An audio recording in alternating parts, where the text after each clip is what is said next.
right now. This President Trump, friend of mine, was given a CR7 shirt by the Portuguese European Council President Antonio Costa in June at the G7 summit. And you wrote on it, to President Donald J. Trump, playing for peace. What did you mean by that? If the world is in peace, it's our goal. He's one of the guys that can change or help to change the world. And it's my main goal. So hi, this is Nnamdi. Welcome to African Viewpoint. This is your boy. I am glad to be back again with this video. And it's kind of a little bit non-political, but something kind of that's whatever. But the GOAT meets the GOAT, or the GOAT versus the GOAT. Cristiano Ronaldo meets Donald Trump. This is great. In that video, he mentioned something about him having something in common with Donald Trump, but he turned down revealing what that is to Piers Morgan. So even without him saying, I can literally guess they have this ego. They have big ego. Both of them have big ego. You know, when he was saying that, he kept on saying that both of them, who is the most popular unknown personality around the world, and Cristiano Ronaldo kept on hammering that he was the one, and is kind of trying to say that he was the one. And I see a bit of him in Donald Trump, or a bit of Donald Trump in him, because that is it. And I think they share a lot in common, because there was this other interview that I also watched. He talked about him not, bothering or caring what people say. He's not actually looking forward to anybody's validation. That he doesn't care. That he just wants to live his life and be happy. So this is also Donald Trump for you. He doesn't care what people say. He does what he thinks that is the right thing to do, and moves on. So that is it.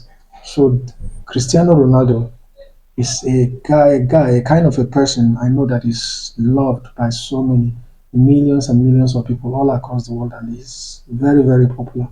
So he meets Donald Trump, and then at the White House during the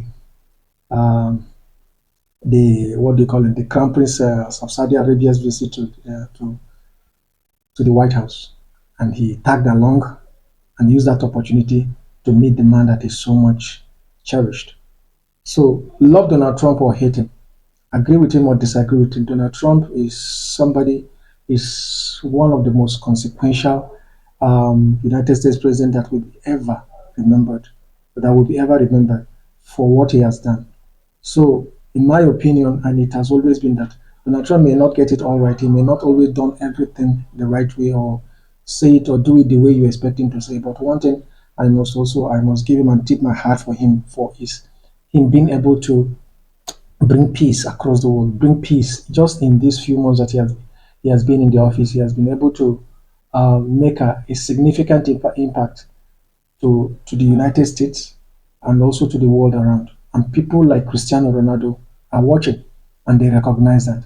So without no further ado, let's watch the video when he visited Donald Trump in the White House. But before then, do not forget to subscribe to this channel if you haven't. Please help me push this channel so that it will grow. Click the notification bell so that anytime I drop any video, you'll be one of those that will see it. And also like and share so that it will reach other people. So that with that being said, with that aside, let's move on and see the video.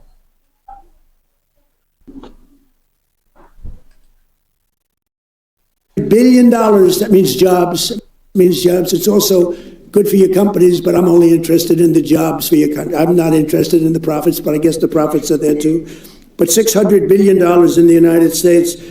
And today I said, any way you can up that? And he said, I am going to up that to $1 trillion. So he's investing $1 trillion into the United States. This is something, he's talking about the visit of MBS, the Crown Prince of Saudi Arabia, and how he has pledged to increase their investment in the United States. And I also think that this visit also is not only about, it's just not ordinary visit, it's also how It's not only about building bilateral relationship between with the United States and Saudi Arabia. It's also, I think, it's also a means of trying to bring normalization between Saudi Arabia and Israel.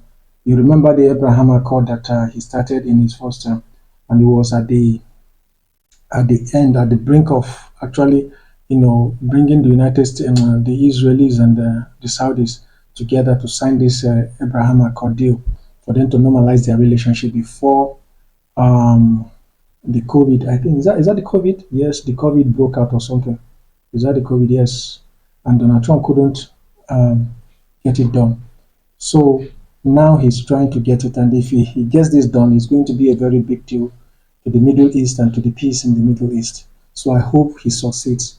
So that's it. Let's move on. But we really do. We appreciate it very much. It's a special privilege to welcome. This week, we're also signing exciting agreements on civil nuclear energy, critical minerals, and artificial intelligence, numbers that nobody's ever heard of before. Maybe even most importantly, in a sense, the oil plants are all pouring. But today, it's a special day. We think the horizon of the economic cooperation between Saudi Arabia and South America, it's bigger and wider in many areas. We've been signing a lot of agreements that open the door.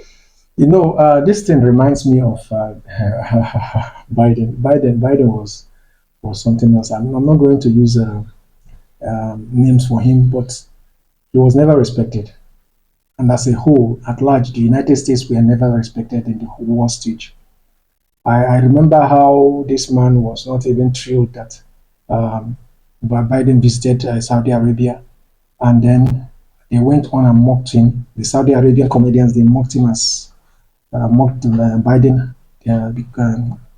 They mocked about his mental decline, the way he was actually behaving on stages, and how he loses his way around and all that, and he had to be led by other people around him.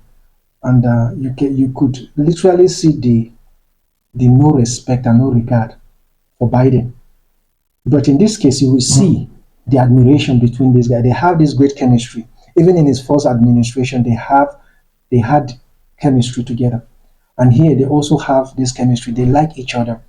And I think what this happens is the aura around Donald Trump, it attracts, the aura around you attracts the same kind of people to you, the same kind of person that you are, successful, powerful, and determined people around you.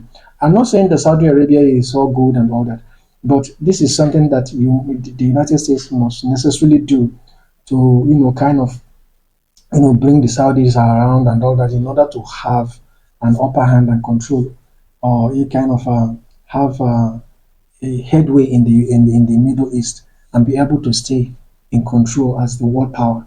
So this is what is actually playing on. If you look at these two men now, you will see the respect they have for each other. To develop the relation deeper in many areas, and we're going to work on it. We believe the opportunities is huge, so we're going to focus on implementation and keep increasing the opportunities between our both.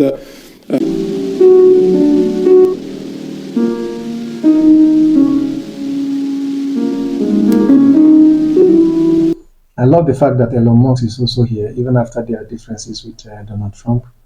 This is what we men do. You fight sometimes, but you always make up. But this time around, it's like they are having this relationship, but in a distance. All right? But it is good seeing Elon Musk in the mix here, right here.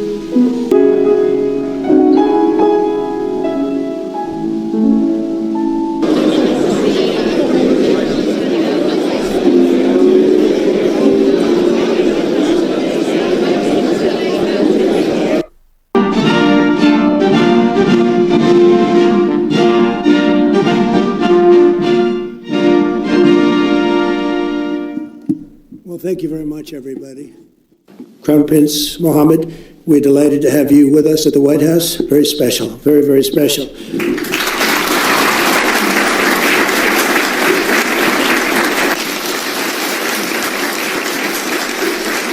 My son is a big fan of Ronaldo, wherever Ronaldo is here. Ronaldo. And Barron got to meet him, and I think he respects his father a little bit more now, just the fact that I introduced you. So I just want to thank you both for being here. Thank you very much. Really an honor. More now, just the fact that I introduced you. So I just want to thank you both for as I saw during my wonderful visit to the kingdom in May. With the Crown Prince's help, Saudi Arabia has made extraordinary strides and grown into an economic engine and really a modern. So I think that's it. Here, I'm looking forward to seeing their one-on-one sit down. That is Donald Trump and Cristiano Ronaldo. But one-on-one sit down and their kind of interaction. But eventually, he gets to meet Donald Trump here, and he was acknowledged. His presence was acknowledged by Donald Trump, and his son Baron will be thrilled. I believe he will be thrilled also to meet. What do you call him? His hero, Cristiano Ronaldo. So that's it. He's one of the most important guys, of course, is US president. If we can help each other to make this happen, because I swear, Piers, I can't watch TV it's been awful. I don't watch. I swear, I can't. Sometimes I'm start to see the news I can't. I can't. And one of the guys that I want to meet. I wish one day, if you have Donald opportunity, Trump. I can make that happen. make that happen, or tell him that one of the guys that I want to sit to have a nice talk. It was one of the guys. Donald Trump. Donald Trump. Here, US, wherever he wants. I know he was here in Saudi with our boss, MBS. I wish one day to meet him, to sit with him, because he's one of the person that I really like him, because I think he can make things happen, and I like people like that. And I say whatever you think of Trump, and people have very strong, they do about you as well. But I think that he believes in peace, not war. It makes him unusual for a Republican American president. I've spoken to him many times. He really wants peace. And I admire what he's achieved in stopping the bombing in Gaza. I admire what he's trying to do in Ukraine with Putin, trying to stop the bombing. I think these are admirable things for him to be doing. And, following what you said to him, I think he's trying to deliver on what you asked. I wish that world goes for a peace way soon. This is what I'm looking for. And I will tell them something nobody knows this, but maybe one day if you have the opportunity, I'm going to sit with him and I'm going to tell him. Probably no, 100% he don't know. That we had something in common, and something that we share. Really? Yes. But not in your interview. I will tell him. You can't take a camel It's very nice. to the You're Oasis. gonna like it. Huh? You're gonna like it. Really? Yes. How fascinating. Fascinated. Cristiano is a worldwide man. Oh, I know that. Yeah. Now more than before, but you know what you've done with now? 18s, 19s, 20s. I was there in US so many times. So, but this is like taking a camel to the edge of an oasis. But it was funny. And then saying you can't have a drink. You will like it. Huh? This is torture. Mm-hmm. I love this. If you have opportunity one day, tell him. Well, his son Baron's a big fan of yours. He told me that. Yeah? He's fan. He loves you. Good. His son is coming as well. Oh yeah? Okay. Well, we'll get Baron, Donald. I'll have to be there. If you want to be, Thank allowed. you, Cristiano. I'll come as your assistant. Perfect. That would be an amazing. I think we can make that happen. I think he'd love to meet you. Perfect. He's a person you're the two most famous people on the planet, right? You're the most followed person on Instagram. He is the most famous probably human being. We will do it a debate for the world. Who is the most famous, me or Donald Trump? President Donald Trump. What do you think? In the world. What do you think? Me. Really? Well, you've got more followers on Instagram. You've got more followers than anybody. I think worldwide, even in that small island, they know me more than him. Really? Yes. That's a fascinating debate. You think you'd win that? Yes. You probably would. You probably would. I think in the world. So guys, what do you think? I think the two goats are meeting together, even though they may disagree as to who is the most popular person across the world or in the world. So whether it's Cristiano or Donald Trump, It doesn't really matter. What really matters to me personally is that both of them are meeting and they're acknowledging each other. So it's great to see these people again, and I am thrilled that they are together. And I also hope that Donald Trump succeeds in his fight for peace across the world. And also, I want to use this opportunity also to speak about my country, Nigeria. I hope that something is going to be done concerning the insecurity, the state of insecurity and chaos in my country, Nigeria, because things are falling apart. And the situation of my country, Nigeria, is more complicated. But I also believe and hope that my country, Nigeria, will not end up like Sudan or Libya or any other country that the United States had intervened in the past. But I think that Donald Trump has a genuine concern for the Christians in Nigeria and the state of security of this country. I hope that God is going to direct him, if he has to intervene, that God is going to give him the wisdom to do it the right way without, keeping all the dominoes of destroying or bringing more chaos or more problem to us instead of solving it. So this is my opinion, and I believe that things can only get better. I'm hopeful. Yes. So what say you? What do you have to say? Put your comment in the section comment below. And also subscribe if you haven't subscribed. Like and share and click the notification bell so that anytime I drop a new video, you'll be one of those to receive it. Thank you and peace and God bless you. Bye-bye.